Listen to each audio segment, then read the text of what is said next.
Hi hello welcome back to our channel Renu's life style. இன்னைக்கு பார்த்தீங்கன்னா mutton pepper fry ரொம்ப ரொம்ப ஈஸியான மெத்தடில் குயிக்காக பண்ணுறது எப்படி அப்படின்னு தான் பார்க்க போகிறோம். இந்த மட்டன் பெப்பர் ஃப்ரை பார்த்தீங்கன்னா ஆல்ரெடி மட்டனை நம்ம வேக வச்சுட்டு தாளிக்கிற ஒர்க் மட்டும்தான் பண்ண போகிறோம். ரொம்ப சூப்பராக இருக்கும், ட்ரை பண்ணி பாருங்கள். இந்த வீடியோவை ஃபுல்லாக பார்த்தீங்க அப்படின்னா தான் உங்களுக்கு புரியும். ரொம்ப ஈஸியான ஒர்க்கு, ரொம்ப டக்குன்னு பண்ணிடலாம். வாங்க எப்படி பண்ணலான்னு பார்க்கலாம். நான் ஆல்ரெடி எல்லா வீடியோலையும் சொல்கிற மாதிரி தான் தேவையான பொருட்கள் எல்லாம் ரெடியாக இருந்துச்சு அப்படின்னா டக்குன்னு பண்ணிடலாம். இன்னைக்கு தேவையான பொருட்கள் எல்லாமே ஒன்று ஒன்றா என்னென்னு பார்த்துடலாம். பட்டை, கிராம்பு, ஏலக்காய், பிரியாணி இலை, சோம்பு, மராட்டி மூக்கு, அப்புறம் இஞ்சி பூண்டு பேஸ்ட்டு. அடுத்து பார்த்தீங்கன்னா வரமிளகா, பச்சை மிளகா ரெண்டுமே ஆட் பண்ண போகிறோம். அடுத்து பெப்பர் பொடி. பெப்பர் பார்த்தீங்கன்னா ஹோம்மேடாக வீட்டிலையே ரெடி பண்ணது. பெப்பர் ஃப்ரை அப்படிங்கிறப்ப பெப்பர் தான் ஹைலைட், அதனால ஹோம்மேடாக ரெடி பண்ணி வச்சுக்கோங்க. கொஞ்சம் கொரப்பாக அரைச்சி எடுத்து வச்சுருக்கேன். அடுத்ததாக மஞ்சள் தூள், உப்பு தேவையான அளவுக்கு. தக்காளி நான் ஒரே ஒரு தக்காளி தான் கட் பண்ணி வச்சுருக்கேன்.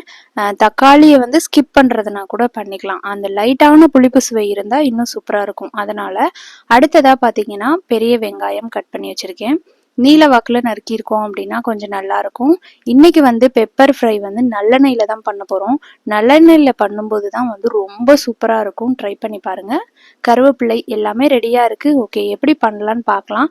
அதுக்கும் முன்னாடி நம்மளோட மெயின் ஹீரோ பார்த்தீங்கன்னா மட்டன் பார்த்தீங்கன்னா இஞ்சி பூண்டு பேஸ்ட்டும் தேவையான அளவுக்கு உப்பு மட்டும் சேர்த்து நல்லா ஒரு 7-8 விசில் விட்டு நான் எடுத்து வச்சுருக்கேன். நல்லா சாஃப்டாக குக் ஆகி ரெடியாக இருக்குது. அடுத்ததா பாத்தீங்கன்னா இந்த மட்டன்ல போன் இருந்தாலும் இல்லாட்டியும் சூப்பரா இருக்கும். போனோட இருக்கிற மட்டன் நம்ம யூஸ் பண்ணா கூட சூப்பரா இருக்கும். நான் இன்னைக்கு ரொம்ப போன் இல்லாம ஓரளவுக்கு தான் எடுத்திருக்கேன். மட்டன் கிரேவி பண்ணிட்டு மீதி இருக்கிற மட்டனை நான் இந்த மாதிரி பெப்பர் ஃப்ரை பண்ணியிருக்கேன்.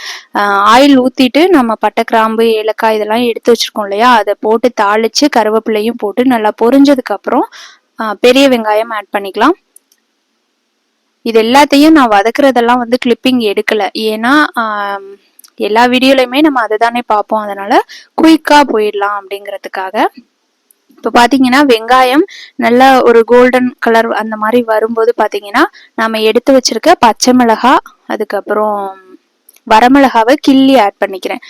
பச்சை மிளகாவும் ஆட் பண்றோம், வரமிளகாவும் ஆட் பண்றோம், பெப்பரும் ஆட் பண்றோம். அதனால காரம் எந்த அளவுக்கு சாப்பிட முடியும் அப்படிங்கிறத நீங்க அவங்கவுங்க உங்களோட டேஸ்ட்டுக்கு ஏற்ற மாதிரி பண்ணிக்கலாம்.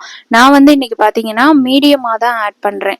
2 மிளகா, பச்சை மிளகாவை லைட்டா கீறி போட்டிருக்கேன். இதுலயே பாதி அளவுக்கு காரம் இருக்கும். அதனால பெப்பரை 2 ஸ்பூன் அளவுக்கு நான் ஆட் பண்ணிருப்பேன். கரெக்டா இருந்துச்சு. ரசம் சாதத்துக்கு ரொம்ப சூப்பரா இருக்கும். ட்ரை பண்ணி பாருங்க. இப்போ அடுத்ததா பாத்தீங்கன்னா இது இப்போ வதங்கினதுக்கு அப்புறம் நம்ம இஞ்சி பூண்டு பேஸ்ட்டை நான் ஆட் பண்ணிக்கிறேன். இதையும் நல்லா வதக்கிட்டு அந்த வாசனை வரும் இல்லையா, சாஃப்டா வெங்காயம் குக் ஆயிடுச்சு.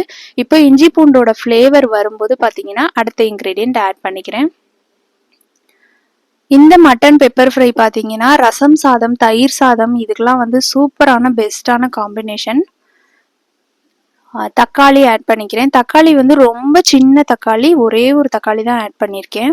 இந்த தக்காளி ஆட் பண்ணுறதுனால இதில் இருக்க லைட்டான புளிப்பு சுவை நம்ம காரம் சேர்க்கறதுனால ஓரளவுக்கு கட்டுக்குள்ளே இருக்கும் அப்படின்னு சொல்லுவாங்க இல்லையா, அதனால நான் ஒரே ஒரு தக்காளி ஆட் பண்ணியிருக்கேன்.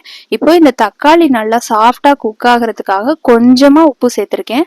நம்ம ஆல்ரெடி மட்டனில் உப்பு சேர்த்து வேக வச்சுருக்கோம். இஞ்சி பூண்டு பேஸ்ட்டும் உப்பும் சேர்த்து ஆட் பண்ணியிருக்கோம். அதனால் இதுல நம்ம உப்பு போடும்போது கொஞ்சம் கேர்ஃபுல்லா போடணும். இப்போ தக்காளி சாஃப்டா குக் ஆனதுக்கு அப்புறம் நம்ம வேக வச்சிருக்க மட்டனை ஆட் பண்ணிக்கிறேன். நான் இது கூடவே இந்த டிஷ் பண்ணும்போது பாத்தீங்கன்னா கிரேவியும் பண்ணியிருந்தேன், மட்டன் குழம்பும் பண்ணியிருந்தேன். அதனால அந்த மட்டன் வேக வச்ச தண்ணியை நான் அதுல ஊத்தி ஆட் பண்ணிட்டேன். ஒருவேளை பெப்பர் ஃப்ரை மட்டும் பண்ற மாதிரி இருந்தா இந்த வேக வச்ச தண்ணியையும் வேஸ்ட் பண்ணாம இதுலயே ஊத்திடலாம். இப்போ பார்த்தீங்கன்னா இதை நல்லா ஒரு மிக்ஸ் பண்ணி இந்த நம்ம போட்டிருக்க மிளகாவோட காரம் அதெல்லாம் அந்த வெங்காயம், தக்காளி இதெல்லாம் மிக்ஸ் ஆகிற மாதிரி ஒரு கிளறிட்டு அடுத்ததா மஞ்சள் பொடி போட்டுக்கிறேன். மஞ்சள் பொடி பார்த்தீங்கன்னா ஒரு 1/2 டீஸ்பூன் அளவுக்கு தான் ஆட் பண்ணியிருக்கேன். ரொம்ப போடல, 1/2 டீஸ்பூன் தான். ஏன்னா அப்பதான் அந்த பெப்பர் ஃப்ரைக்கு உண்டான கலர் வரும் இல்லையா, அதனால நான் கொஞ்சமா ஆட் பண்ணியிருக்கேன். அடுத்ததா தாராளமா பெப்பர் பொடி ஆட் பண்ணிக்கலாம். பெப்பர் வந்து ரொம்ப நைஸான பொடி, இந்த கடையிலலாம் பேக்கெட்ல விற்கும்ல அந்த மாதிரி இருக்கிறத விட கொஞ்சம் கொரகொரப்பா, நம்ம ரசத்துக்கு நுணுக்குவோம்ல அதுக்கும் அடுத்த ஸ்டேஜ், கொஞ்சம் இந்த ரவாயை விட கொஞ்சம் அதிகமான கொரகொரப்பு அந்த மாதிரி. நம்ம சாப்பிடும்போது இதெல்லாம் பார்த்தீங்கன்னா நம்ம மென்று சாப்பிடும்போது ரொம்ப சூப்பராக இருக்கும். அந்த பெப்பர் ஒவ்வொன்றையும் கடிச்சு சாப்பிடும்போது இது மாதிரி கொஞ்சம் கொரகொரப்பா எடுத்து நீங்கள் போட்டு பாருங்க, சூப்பராக இருக்கும். மட்டன் பெப்பர் ஃப்ரை பண்ணுறோம் அப்படின்னா அப்போதைக்கு ஃப்ரெஷ்ஷாக நுணுக்குன பெப்பர் போடணும். அப்போ தான் அந்த ஒரு ஹைலைட்டான வாசனையோட சூப்பராக இருக்கும் டேஸ்ட்டு. ட்ரை பண்ணி பாருங்கள். அவ்வளோதான், நம்மளோட ஓவரால் மட்டன் பெப்பர் ஃப்ரை வந்து எல்லாமே ரெடி ஆயிடுச்சு. உப்பு மட்டும் தேவைப்பட்டா போட்டுக்கலாம், இல்லை அப்படின்னா விட்டுறணும். ஏன்னா மட்டனில் ஆல்ரெடி உப்பு போட்டிருக்கோம், அதை ஞாபகத்தில் வச்சுட்டு பண்ணுங்க.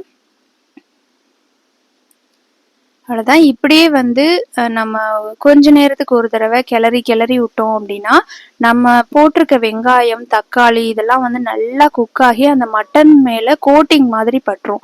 அந்த அளவுக்கு வந்து நம்ம பொறுமையாக சிம்மில் வச்சுட்டு வேக வச்சுக்கணும். அதாவது கிளறி கிளறி ஃப்ரை பண்ணணும்.